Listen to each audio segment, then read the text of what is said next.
बर वक्त easy loan, पीके loan, फौरी कर्जा, आसान लोन, फौरी मनी, हाई कैश। तो ये अस्सलामुअलैकुम योर हामिद मुखातिब आप दोस्तों से उम्मीद रखता हूँ कि आप दोस्त अहबाब खैर खैरियत से होंगे। जैसा कि आप जानते हैं कि हर वीडियो काफ़ी मज़े की होती है, लेकिन आज की वीडियो एक नौजवान नस्ल के लिए है जिनकी उम्र 18 साल हो जाती है। वो अपना आईडी कार्ड बना लेते हैं। आईडी कार्ड के बाद अगर छोटी उम्र का बच्चा भी होता है तो उसके पास मोबाइल ज़रूर होता है, लेकिन उस मोबाइल के प्ले स्टोर में जाने से या सोशल मीडिया यूज़ करने से उनको काफ़ी सारे इश्तिहार मिलते हैं जिसमें लोन के हवाले से उन्हें आगाह किया जाता है। अभी नौजवानों को ये पता नहीं होता कि ये लोन मैं लूंगा, इसका मुझे इसके ऊपर प्रॉफिट देना होता है जिस कंपनी से मैंने लोन लिया है।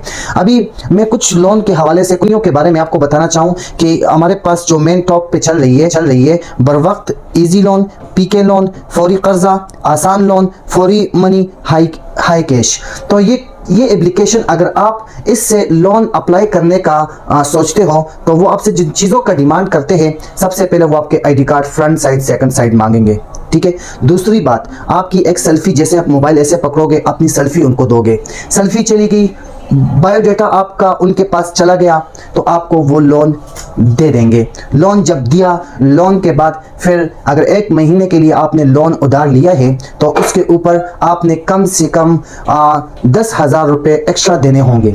तो अभी जब आपके पास 1 महीने पहले 15,000 रुपये नहीं थे, 1 महीने बाद आप 25,000 रुपये कहाँ से पेड करेंगे?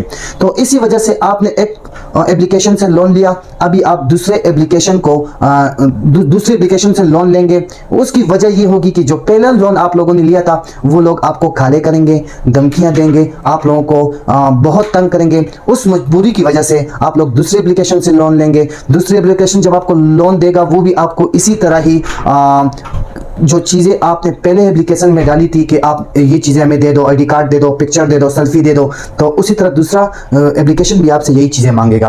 तो ऐसे करते करते नौजवान जो हमारे नए उभरते रहे हैं वो इस कर्जे के दलदल में फंस जाएंगे। एक वक्त आ जाएगा कि वो लाखों के हिसाब से कर्जे में डूब जाएंगे, और ऐसा हुआ है, बहुत सारे लोगों के साथ हुआ है। मेरा इस वीडियो का मकसद ये है कि ये मोबाइल में जितने भी एप्लीकेशन हैं, जितने भी कर्जे हैं, पहला तो अल्लाह ताला से मेरी दुआ है कि किसी इंसान के कर्जे जो दोस्त यार दोस्त उनके कर्जों से हमें दूर रखें। दूसरा, इन जैसे जो ज़्यादा प्रॉफिट कमाने वाले होते हैं, सूद लेने वाले लोग होते हैं, सूद इस्लाम में हमारा कहा है कि सूद लेने वाला और सूद देने वाला दोनों गुनाहगार है, ठीक है। ये गुनाह के दर्जे में आ जाते हैं और सूद हमारे इस्लाम में हराम है। इस चीज़ से हमें दूर रहना चाहिए। तो नौजवानों के लिए मेरा यही पैगाम है कि जब भी आपके सामने कोई वीडियो आए किसी एप्लीकेशन के हवाले से कि आप लोन लो, ये आप ना ले, इससे दूर रहे। ये हमारे लिए बहुत बड़ी एक सबक आमोज़ है कि काफ़ी लोगों के साथ यहाँ पे बहुत बुरा हुआ है। इसमें कर्जे के दलदल में फंसे हुए, इन चीज़ों से हमें दूर रहना चाहिए। मुझे दीजिए इजाज़त, अल्लाह हाफिज़।